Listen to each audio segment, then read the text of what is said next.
Bueno, buenas tardes a todas, a todos.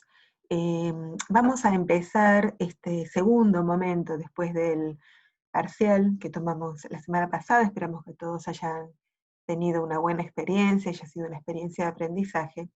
Vamos a comenzar de aquí hasta el segundo parcial a ir profundizando cada uno de los tipos de diseño que hasta ahora vimos. Y hoy y el próximo martes vamos a estar trabajando con los diseños de generación conceptual. Vamos a compartir la pantalla para poder eh, situarnos un poco en el programa. Nosotros estamos iniciando entonces la unidad 7. El punto 7.1 toma los diseños cualitativos o de generación conceptual y vamos a ir analizando algunos de los puntos que tiene esta unidad.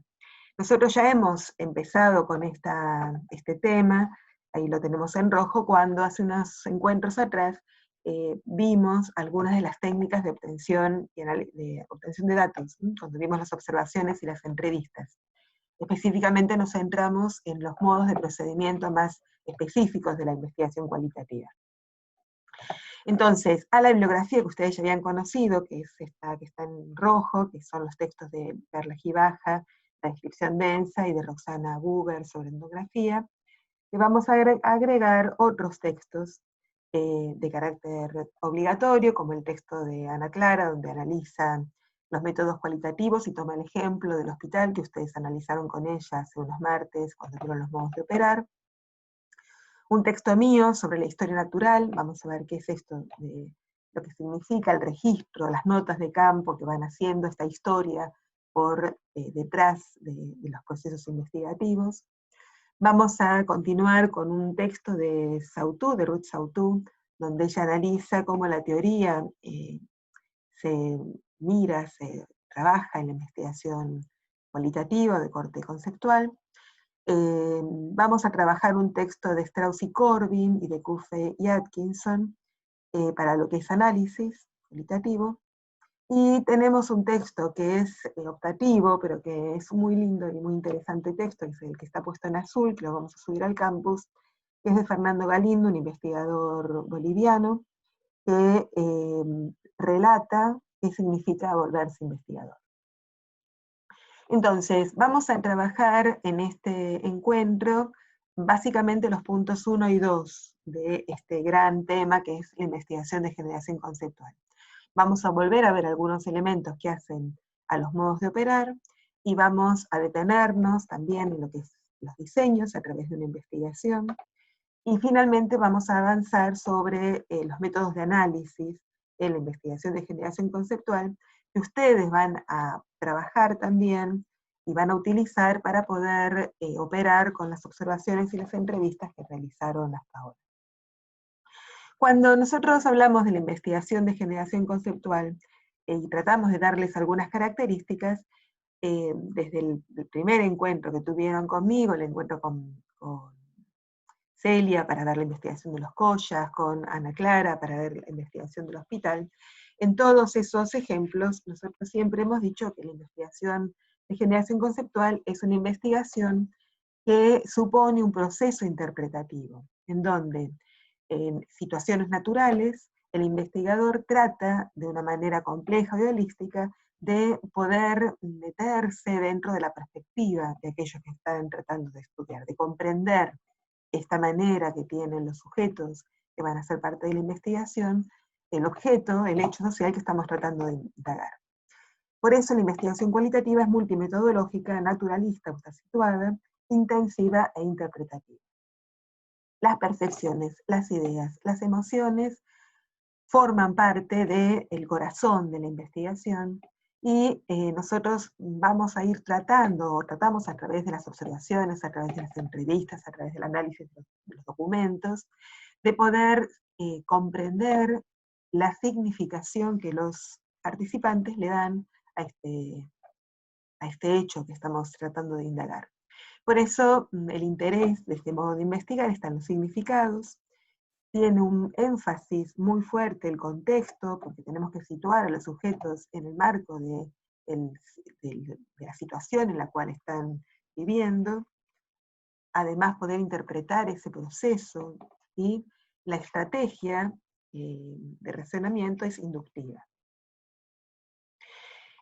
¿Cuándo lo utilizamos? O sea, cuando realizamos este tipo de estudios, cuando queremos comprender un fenómeno en profundidad, cuando ese fenómeno no es cualificable, no es cuantificable, o sea, no podemos a través de números reducirlo, y cuando necesitamos considerar o reexaminar un fenómeno que nos resultó como, digamos, no atrapable a través de lo cuantitativo.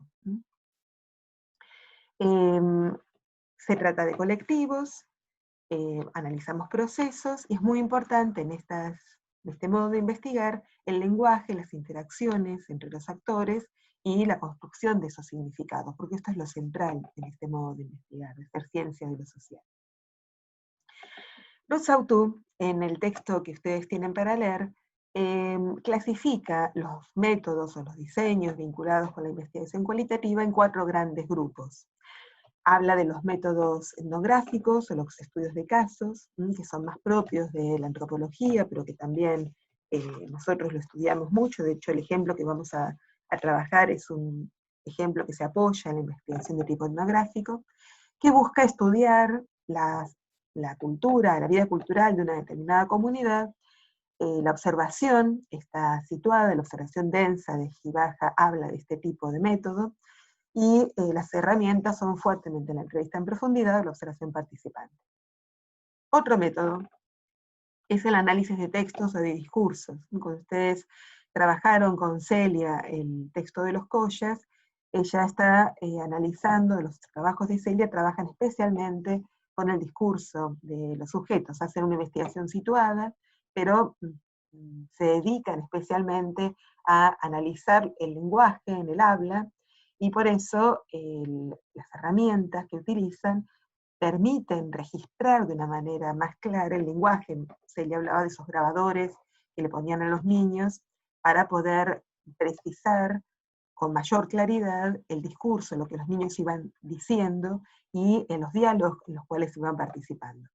Pero también el análisis de textos o de discursos se utiliza, por ejemplo, cuando queremos trabajar con textos escritos como diarios o publicaciones.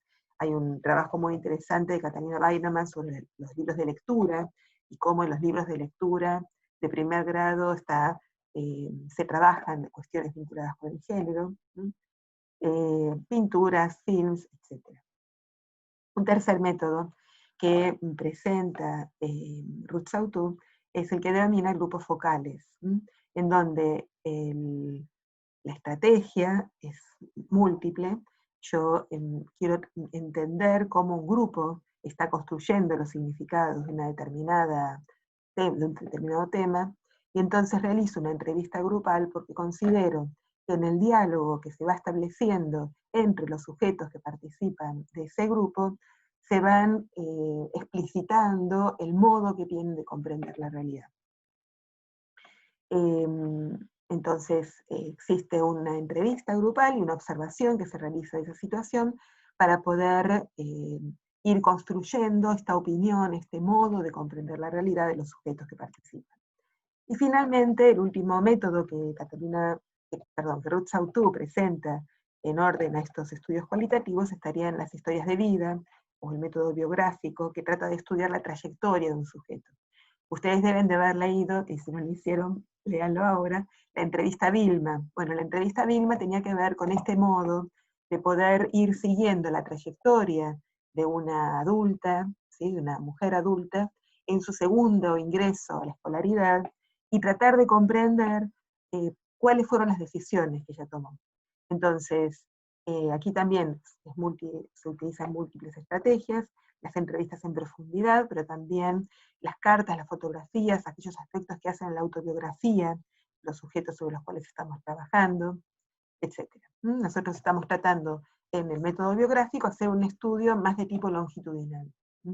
Si alguno la conoce, Sandra Llosa, su tesis de doctorado fue una historia de vida de 2 mujeres y cómo ellas decidieron volver a la escuela secundaria.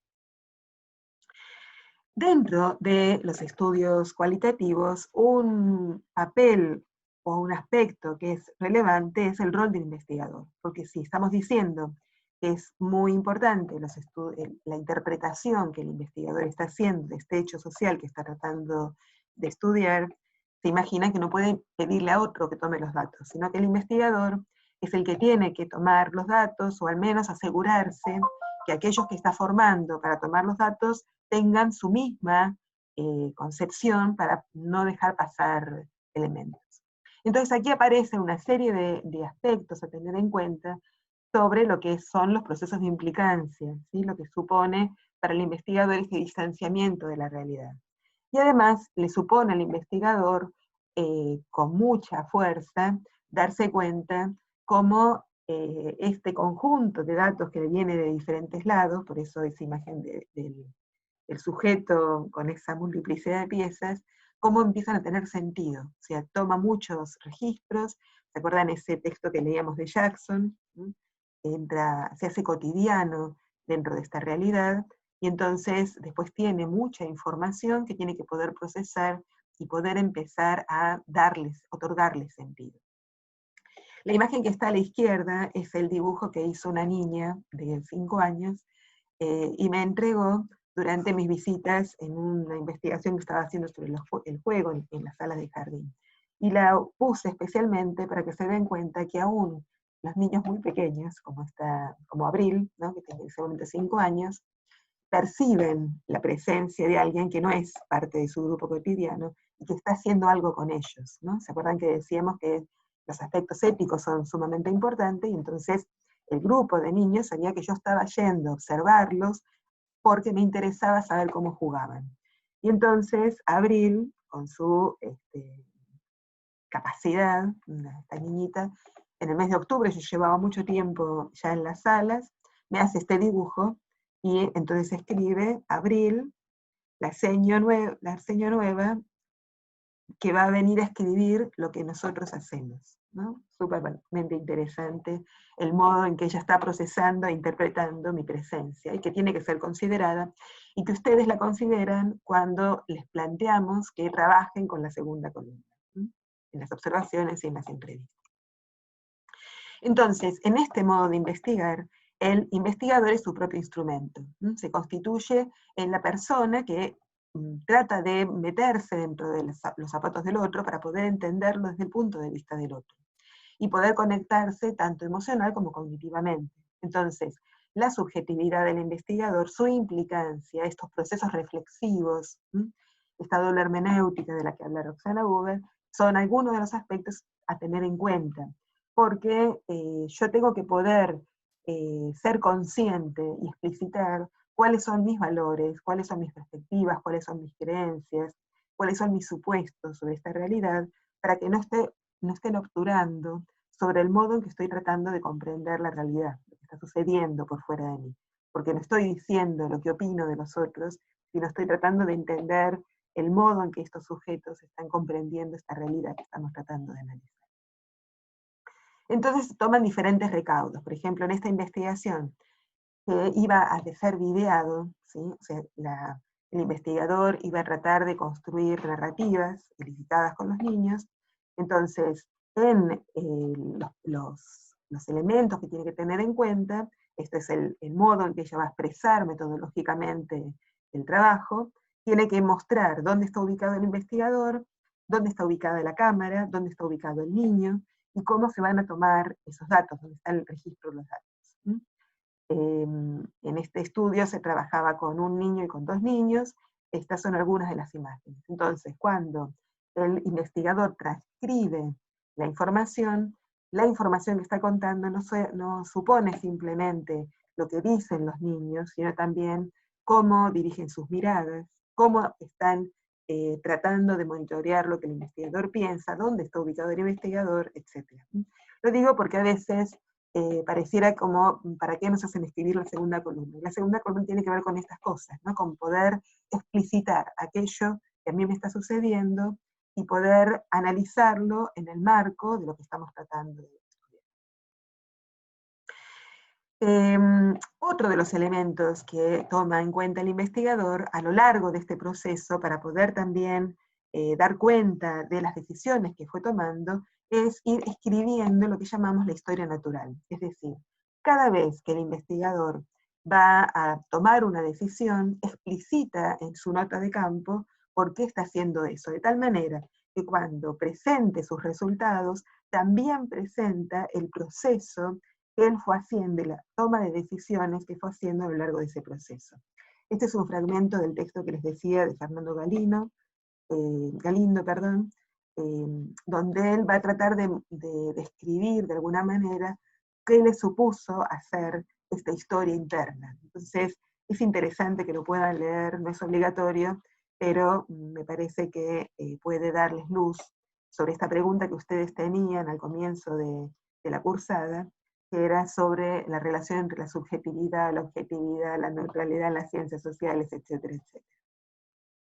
Entonces, la investigación cualitativa siempre va a ser relacionar la base de comunicación del investigador con los sujetos participantes, está ahí puesta sobre la mesa, y entonces yo tengo que tener en cuenta, por un lado, que ellos van a verse afectados, o sea, va a haber un sesgo entre lo que está sucediendo, y también que soy responsable de todos los cambios que estos sujetos puedan sufrir a lo largo de mi presencia.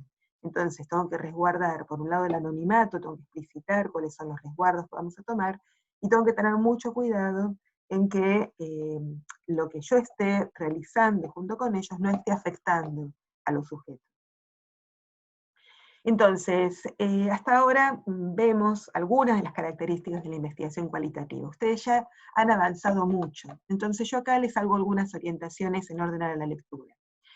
Vean de nuevo sus registros de observación y de entrevista, vean especialmente la segunda columna, y traten de analizar esa segunda columna o volverla a mirar desde lo que Roxana Gubert plantea de doble hermenéutica, o sea, cómo se está analizando esto. Retomen el texto de Elías, que vimos también en la unidad 2, y traten de ver qué es lo que me aporta ahora esta lectura a este rol del investigador. Léanlo conjuntamente con el texto de Historia Natural, ¿sí? Mío, y si pueden, y tienen ganas y tiempo, miren el de Galindo, que es divertido y es interesante.